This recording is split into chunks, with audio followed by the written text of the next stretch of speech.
Right. I think they're seeing it. I hope they're seeing it. You know, we have a judge that's trying to throw a civil attorney, threatening me that he's going to put me in the clink, I believe was what he said, because I objected to his ruling on an evidentiary issue. It was a PowerPoint slide that helped prove our case. And he said, no, you're not allowed to bring it in. I'm sorry. And I said, Your Honor, I have to put something on the record. I completely disagree with you. The evidence rules don't say it. And his response was, sit down, Ms. Habba, or I'm going to put you in jail.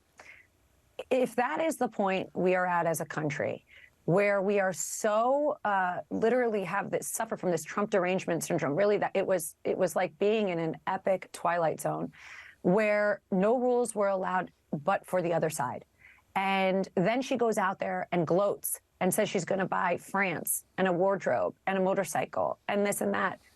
I want everyone to remember, and I said this in my closing argument to the jury, she's here to get a check. And after this, she will continue. She didn't care, about the defamation. She cared about the publicity. And I argue that ad nauseum. Unfortunately, when you block a jury from seeing video footage, tweets that prove our case, when you block them from letting us have an expert that they can have one, we were not allowed to have an expert. We tried twice. The judge wouldn't allow them in.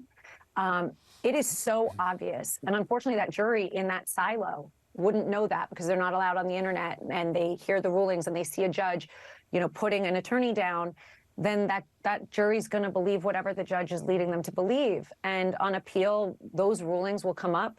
The one-sidedness will come up and we will prevail.